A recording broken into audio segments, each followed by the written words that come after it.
paz, sejam bem-vindas. E hoje o nosso tema, nós vamos estudar sobre responsabilidade. Para quem está acompanhando, chegando agora, pela primeira vez, nós estamos estudando um livro chamado Mulher 2. Não sei se dá para ver por aí. Mulher 2, Design Interior. A gente já estudou na nossa igreja o Mulher 1 e agora nós estamos estudando 10 elementos da feminilidade. E hoje nós estamos estudando a semana 6. O livro é dividido por semanas, onde cada semana tem 5 dias de estudo. No mês, nós recolhemos esses 5 dias e fazemos o nosso estudo em um mês. Então, hoje, como tema, responsabilidade, nós vamos estudar sobre a relação entre trabalho e mulher, que aí muitas vezes a gente chega nesse ponto e ficam muitas dúvidas relacionadas a esse assunto. Mas eu convido você a abrir Tito, capítulo 2, versículos 3 a 5, que é a base de todo esse estudo desse livro, onde a gente já tem aprendido várias coisinhas sobre ele, vários assuntos. Vamos ler. As mulheres idosas, semelhantemente, que sejam sérias no seu viver, como convém às santas, não caluniadoras, não dadas a muito vinho, mestras do bem, para que ensinem às mulheres novas a serem prudentes, a amarem seus maridos, a amarem seus filhos, a serem moderadas, castas, boas donas de casa, sujeitas a seus maridos, a fim de que a palavra de Deus não seja blasfemada. Então, vários desses pontos a gente já estudou nas semanas anteriores, nos meses anteriores do nosso estudo. E hoje nós vamos estudar sobre ser boas donas de casa. A mulher verdadeiramente feminina, ela mantém correta as prioridades do trabalho. Ela valoriza estar ocupada em casa. E aí, quando se fala em boas donas de casa, estar em casa, trabalho, lar, sempre vem uma pergunta à mente. As mulheres devem trabalhar? E muitas vezes nós desejamos uma resposta que se ajuste a todos os padrões, a todas as famílias. O princípio que a Bíblia nos apresenta é que as mulheres elas foram chamadas à responsabilidade do cuidado com a família e os homens foram chamados à responsabilidade para a provisão do lar. Estes são os princípios, mas a Bíblia não nos mostra um molde ou um padrão que é ajustável para todas as situações referentes a mulheres e trabalho. São vários os fatores que impactam as decisões da mulher em relação ao trabalho. E são situações que muitas vezes são muito complexas. Dependem muito das circunstâncias individuais, da época da vida, da capacidade, do chamado. Nós somos diferentes e a nossa vida vem em formas e tamanhos diferentes. Não existe algo único que se encaixe com um todo, quando existe essa relação entre mulher e trabalho. O estudo deste mês vai nos ajudar, nos ensinará biblicamente sobre trabalho, produtividade, feminilidade, família. E vai nos ajudar a tomar decisões sábias com relação à minha situação em particular. E também para que eu leve graça a outras mulheres que vivem de forma diferente de mim. Nós precisamos entender que ter um coração voltado para a família varia de acordo com as diferentes épocas da vida. Um pouquinho sobre mim, sobre quando me casei, era só eu e meu esposo. Então, estudava e trabalhava. À noite, eu ficava com o meu tempinho para o meu lar. Quando a minha primeira filha nasceu, Sara, eu decidi sair do trabalho. E aí surgiu também uma alergia alimentar em relação a ela. Financeiramente apertou. Comecei a fazer trufas, fiz curso de bolo decorado para vender bolos. Aí o segundo filho nasceu, Lázaro filho. E aconteceu a mudança de cidade, uma cultura diferente, um lugar diferente. E eu decidi me dedicar totalmente aos meus filhos e ao ministério na igreja. E acontece uma nova mudança de cidade. Decidi estudar, terminar a faculdade. 2 anos depois, uma nova mudança. Aí agora de volta, com um novo desafio, o ministério pastoral do esposo.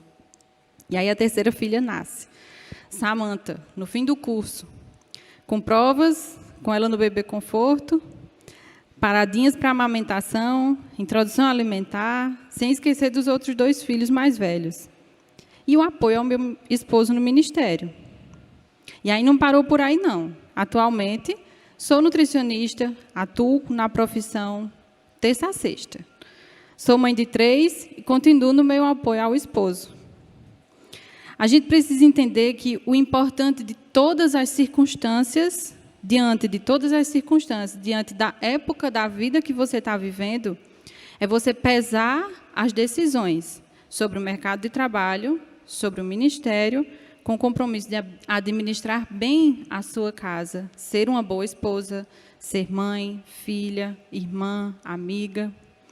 Precisamos ser administradoras fiéis de todos os dons e relacionamentos que o Senhor nos confiou. A pergunta não deve ser, as mulheres devem trabalhar? Mas sim, qual é a visão de Deus quanto ao trabalho? Como que escolho que trabalho recebe mais tempo e atenção nesse estágio da minha vida? Será que eu estou dando a prioridade que Deus quer que eu dê? Ou seja, pondo foco nas áreas importantes para o Senhor? Eu estou determinando o valor do meu trabalho com base na economia terrena ou celestial? Essas perguntas elas serão esclarecidas quando nós cumprirmos a nossa responsabilidade de estarmos em casa, ocupadas em casa. Então, depende muito das circunstâncias da sua vida, depende muito da época da sua vida em que você apresenta. Aquilo lá que eu falei, né? Depende o que eu passei, depende da época que eu passei. O quanto eu aprendi, o quanto eu amadureci. Não é fácil. Muitas vezes a casa fica desordenada, um caos. Muitas vezes você não consegue dar atenção suficiente para os seus filhos. Mas não é por isso que você também vai largar tudo. Ou dizer, não, isso daqui é só isso, a minha prioridade agora. Agora pode ser, depende da circunstância e da época da sua vida. O dia 1 que as autoras trazem, elas trazem fatos históricos, né, historicamente, como eram desenvolvidos os trabalhos. O trabalho, antigamente, ele envolvia todos na casa. Todas as mãos eram participantes do trabalho. Por exemplo, se a família criava ovelhas, todos participavam do trabalho. Uns retiravam a lã, outros separavam as lãs, escovavam, faziam feixes, outros vendiam a lã, todos participavam de todo o processo. As autoras dizem assim, a família era uma única unidade econômica que funcionava junto para o bem comum de seus membros. Todos trabalhavam juntos para o bem comum. E existia uma divisão do trabalho, onde o foco da provisão era do marido e o foco da administração da casa era da esposa. Mas o trabalho era assunto da família. Todos trabalhavam, todos eram produtivos. Não existia um abismo grande entre família, casa e trabalho. Esse abismo ele começou com a Revolução Industrial, onde a casa para de ser o local da produção econômica. As pessoas deixavam a sua casa pelo emprego nas fábricas. Com isso, a percepção do trabalho mudou. Passou a ser um emprego remunerado fora de casa. O trabalho em casa passou a não ter valor monetário, a ser desvalorizado. E essa esfera privada estava associada às mulheres. A esfera pública era relacionada exclusivamente aos homens. E esse era valorizado por ter um retorno monetário. Então, a visão era sempre o lucro, o retorno financeiro. Essa revolução cultural impactou a nossa percepção do trabalho hoje, em relação à mulher. Tito 2,5 nos fala sobre as mulheres estarem ocupadas em casa. E nós vamos estudar exatamente sobre o que significa isso. Vocês sabiam que as mulheres na Bíblia elas faziam vários trabalhos lucrativos e eram valorizadas por sua participação nesse tipo de trabalho? E aí as autoras elas trouxeram lá no livro uma tabela com alguns trabalhos e as referências bíblicas que esses trabalhos que elas faziam.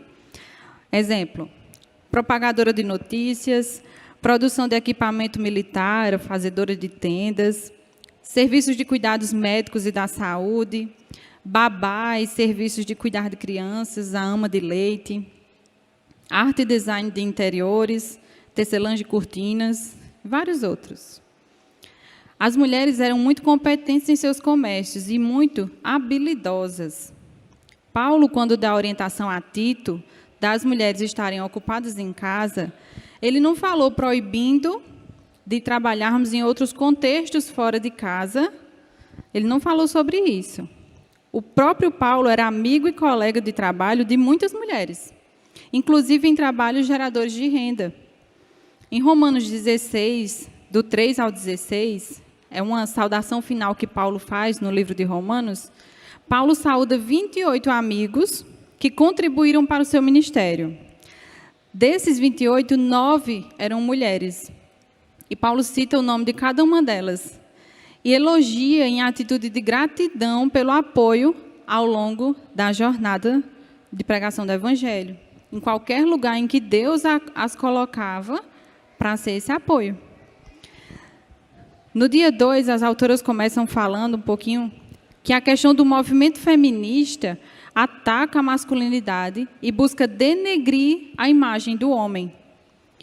Homens que são egoístas, mentirosos, hipócritas, preconceituosos, são a imagem caída da criação de Deus.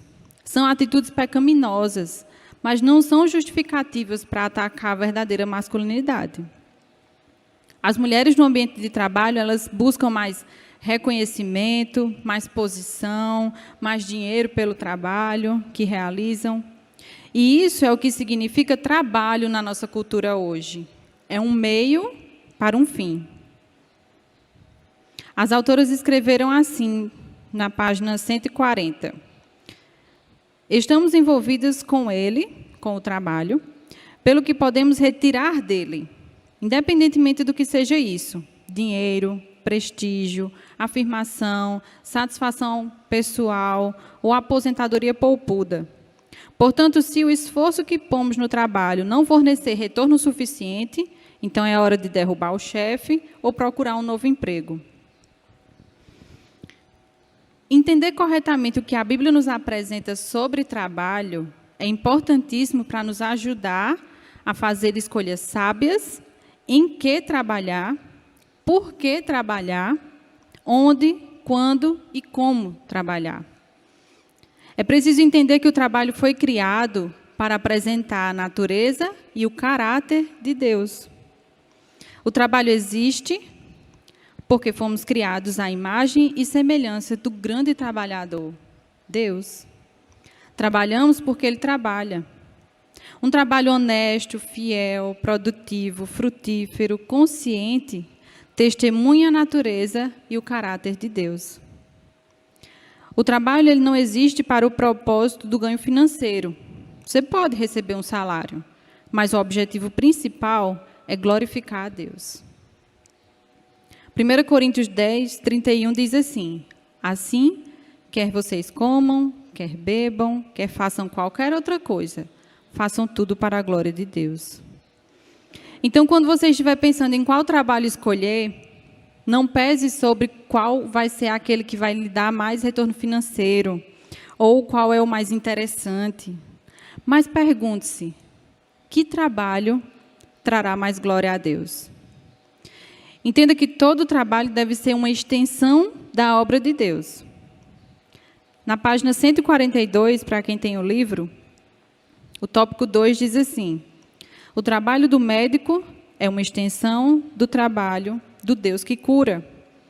O trabalho de construção é uma extensão do trabalho do Deus que constrói. O trabalho de planejar é uma extensão da obra do Deus que cria. Então, entendendo dessa forma, quando estamos limpando a casa, fazendo aquela faxina, nós podemos refletir o Deus que traz ordem para o caos. Quando acalentamos um bebê que está chorando ali, nós refletimos o Deus que conforta. Quando preparamos uma refeição, nós refletimos o Deus que provê. Todo trabalho, desde que ele não seja imoral ou ilegal, remunerado ou não, tem valor se for feito para a glória de Deus.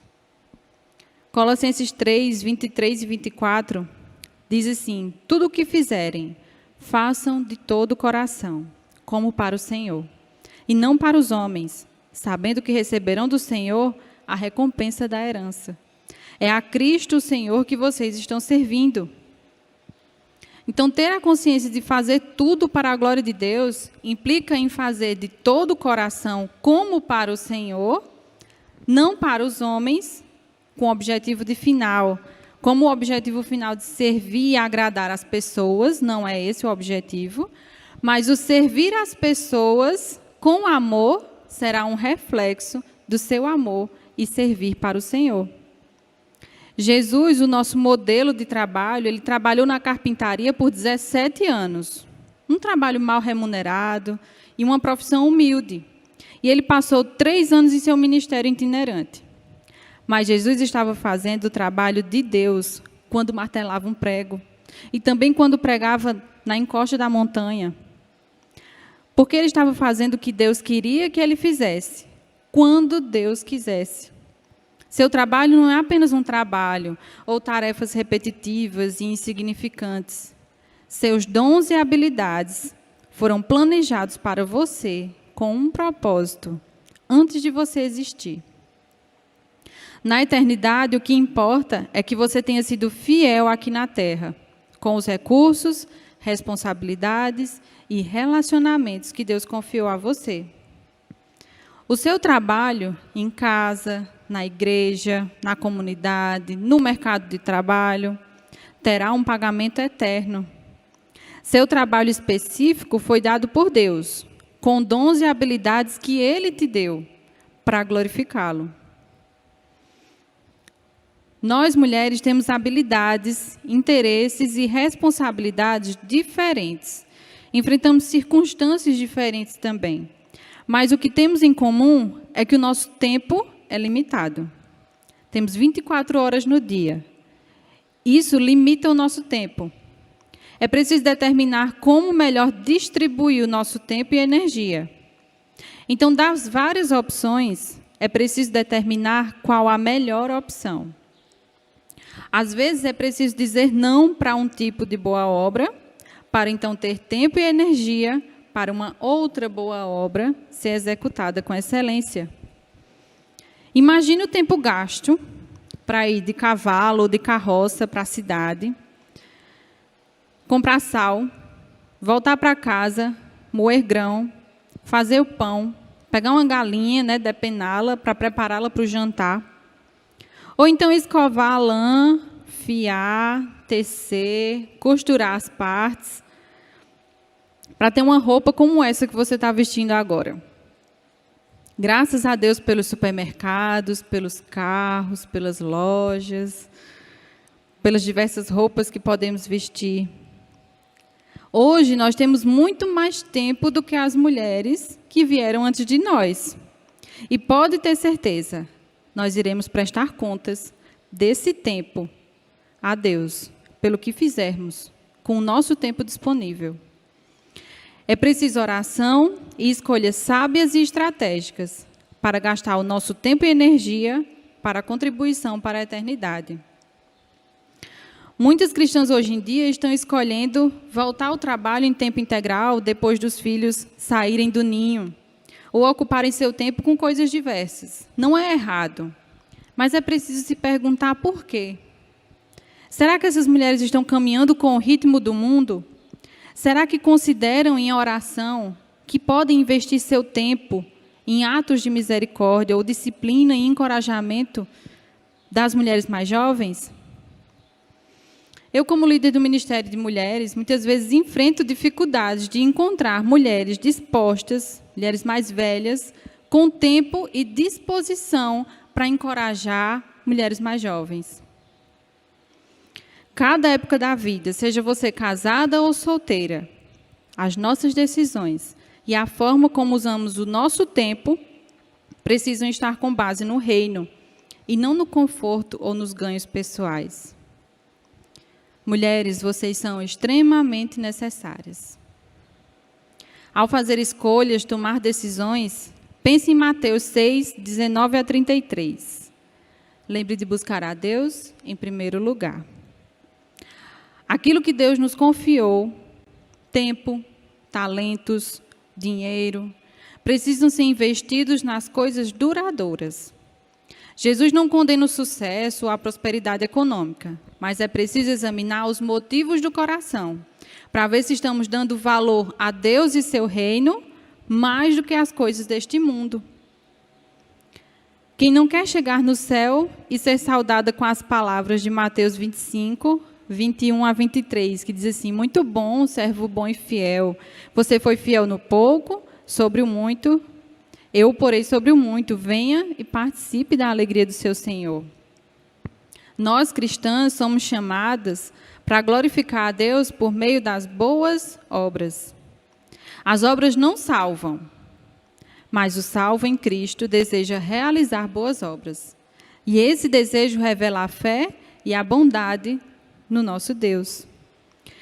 É preciso entender que quando fazemos algo, trabalho, serviço, por amor a Deus, com o objetivo de dar glória a Deus, fazemos com que o Evangelho seja visto para crentes e descrentes.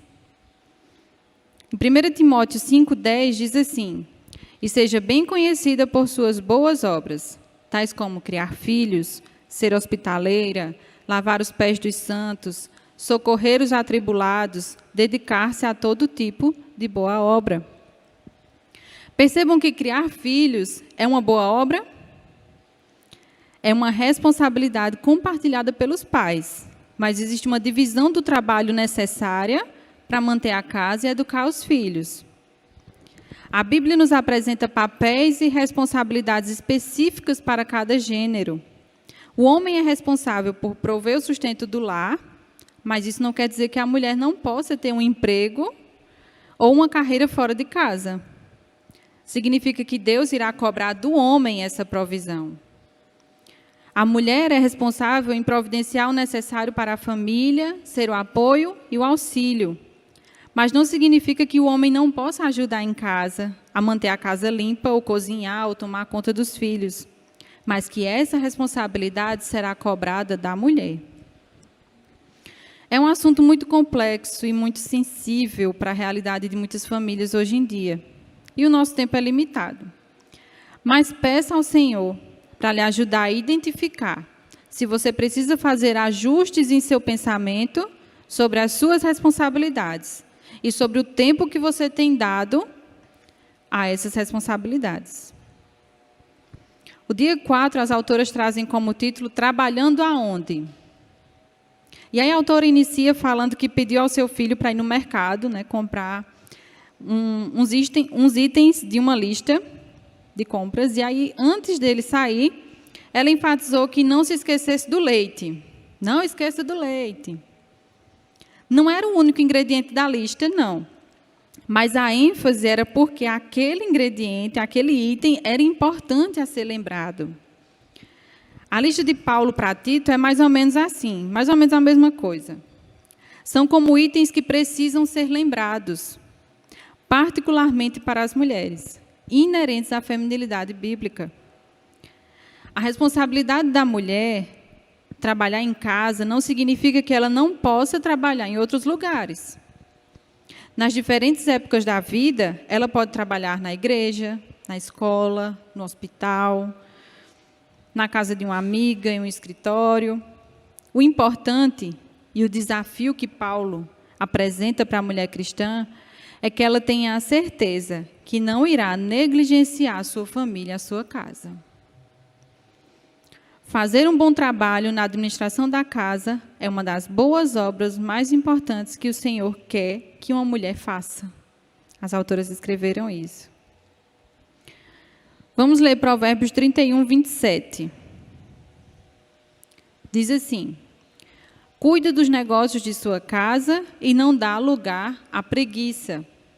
Outra tradução fala assim: olha pelo governo de sua casa e não come o pão da preguiça. Essa é a mulher de Provérbios 31. Uma mulher que é louvada por cuidar bem da sua casa. E, com certeza, a vida de uma mulher que age dessa forma é uma vida plena e variada. Ao ler essa passagem da mulher de Provérbios 31, depois vocês leem com calma, a partir do versículo 10, vocês veem o que é enfatizado não é o que ela faz, mas para quem ela faz. Ela demonstra um coração para servir a família e os outros, tudo por sua reverência ao Senhor. Esse acróstico, porque ele traz como um acróstico, né, que é uma mãe ensinando para o seu filho, faz com que esse jovem ele aprenda o alfabeto e também ajude ele a escolher uma noiva para o futuro. A página 150 do livro, eu vou ler o que as autoras escreveram. Descreve o que essa mãe deseja ensinar para o filho.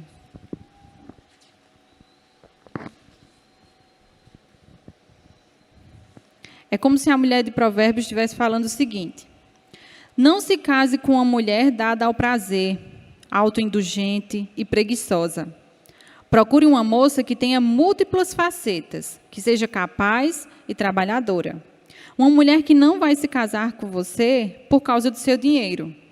Certifique-se que essa mulher tem um espírito compassivo e servil, e não tenha medo de ficar com as mãos sujas. Certifique-se de que ela é o tipo de mulher que considera Deus, o marido, os filhos e a casa sua prioridade. Então, estar ocupada em casa, ser uma boa dona de casa, eficiente no cuidado do lar, indica uma administração eficiente das responsabilidades domésticas.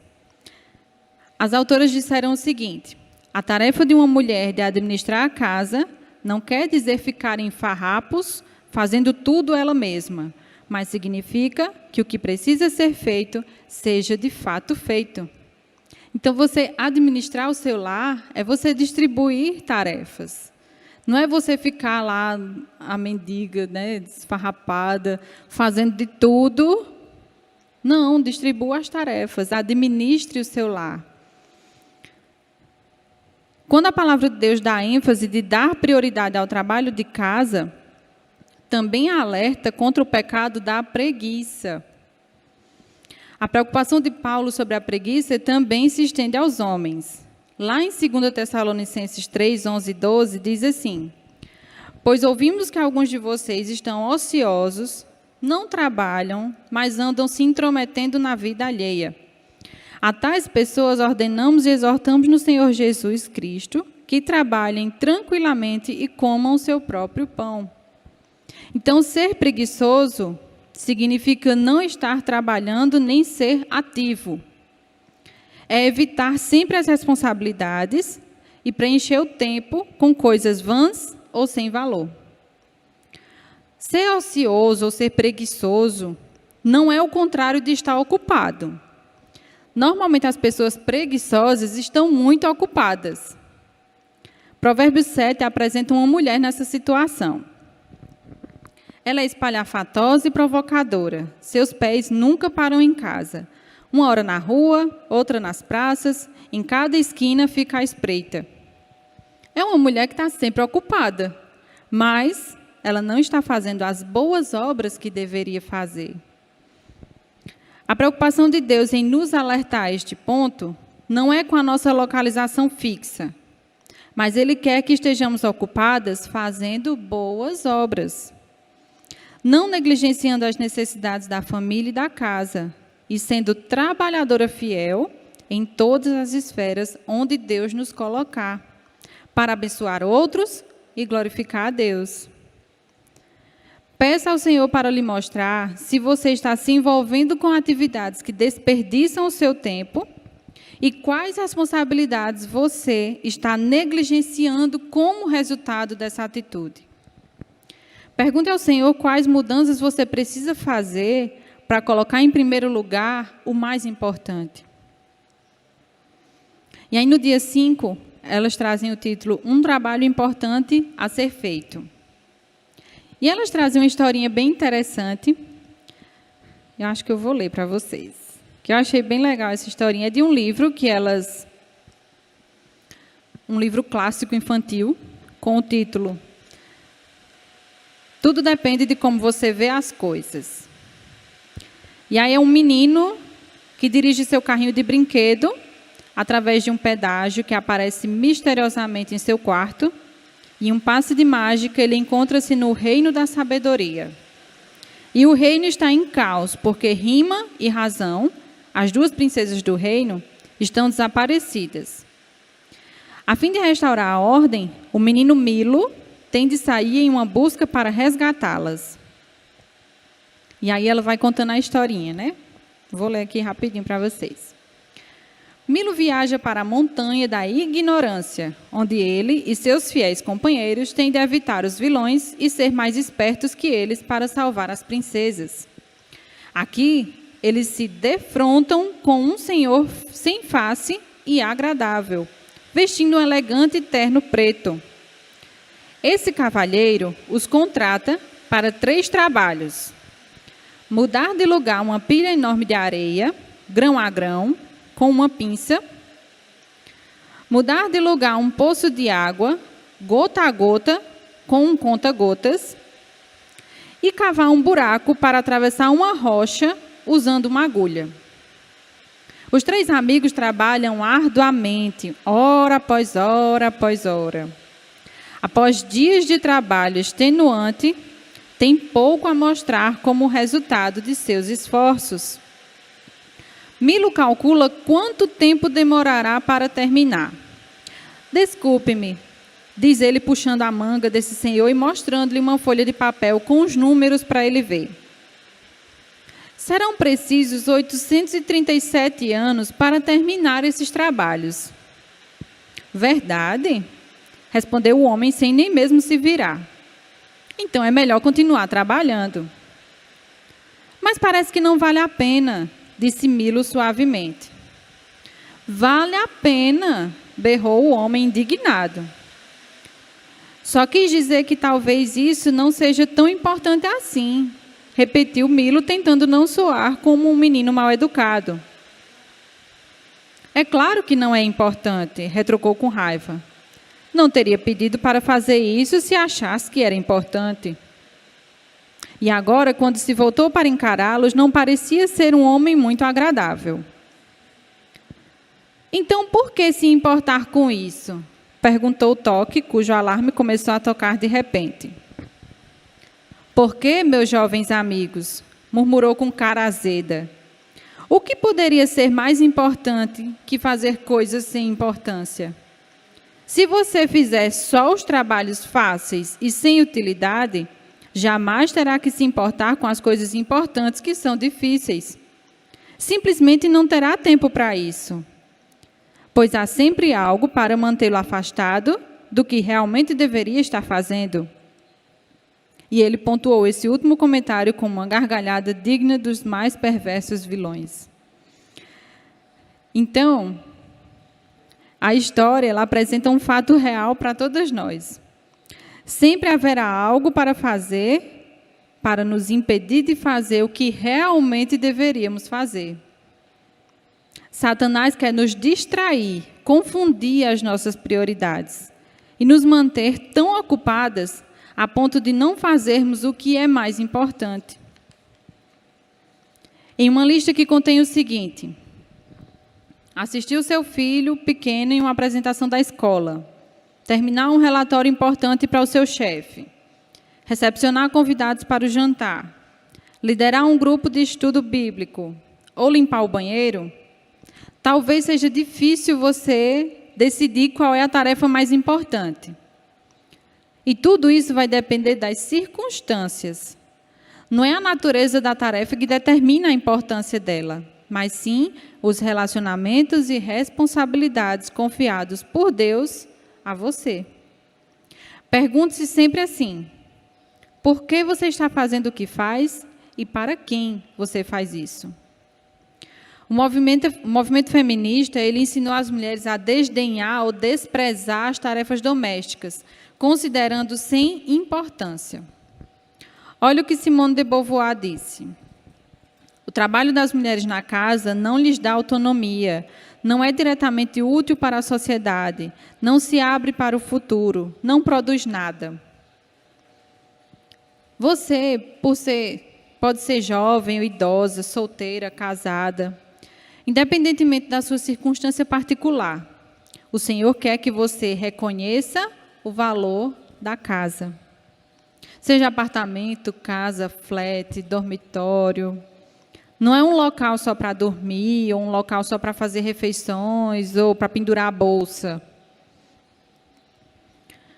Mas é um local importante para fazer as boas obras. A sua casa pode desempenhar um papel importante no reino de Deus. As tarefas domésticas, o casamento, a educação dos filhos, a casa, elas não têm um fim em si mesmo. Elas são meios para um fim muito maior. Dar prioridade à administração das responsabilidades da casa não é priorizar tirar o pó, priorizar cozinhar, priorizar lavar, como algo valioso e satisfatório, mas é criar um ambiente acolhedor, que ajude a nutrir os discípulos que ali estão e auxilie no crescimento deles para o reino de Deus. E aí, quando os anjos pesquisarem lá no Google, né, locais de ministério nas Malvinas, ou então faróis espirituais em Bodocongó, que eles encontrem as nossas casas. Vamos encerrar com alguns pensamentos que as autoras nos apresentam, na página 155. Quem tiver o livro e quiser acompanhar. São uns pontinhos aí que as autoras trazem, alguns pensamentos para nós. O Senhor dá muito valor para o trabalho em casa, e você também deveria fazer o mesmo. Satanás tentará distrair você para que não faça o que é importante, usando a tática de mantê-la ocupada com coisas de menor importância. Você não consegue fazer tudo. Precisa ser estratégica sobre como usa o seu tempo e energia para investir na eternidade. É importante compreender a natureza dos vários momentos na vida de uma mulher. Na época de educar filhos, a administração da casa exige muito mais tempo e energia, e você fará bem em ajustar os outros compromissos de trabalho em conformidade com esse momento da sua vida. Administrar os vários dons e relacionamentos que o Senhor lhe confiou é um privilégio incrível e uma enorme responsabilidade. Lembre-se de que, se estiver em casa, no mercado de trabalho ou em qualquer outro lugar, seu objetivo é trabalhar para Deus. Então, eu quero encerrar com uma frase também que as autoras, a Nancy, trouxe logo no início do estudo. Nossa casa, nossa família e casa devem apontar as pessoas para Cristo e dar-lhes uma amostra de como será a sua casa no céu. Devem ser vislumbres do céu aqui na terra. Então, que Deus nos ajude nessa missão, nessa responsabilidade que é inerente a nós. E que o Senhor nos ajude a termos escolhas sábias. Então, vamos orar? Senhor Deus e Pai, obrigada, Senhor, pela Tua palavra, que nos ensina a forma correta como Te obedecer, como Te honrar, como Te glorificar.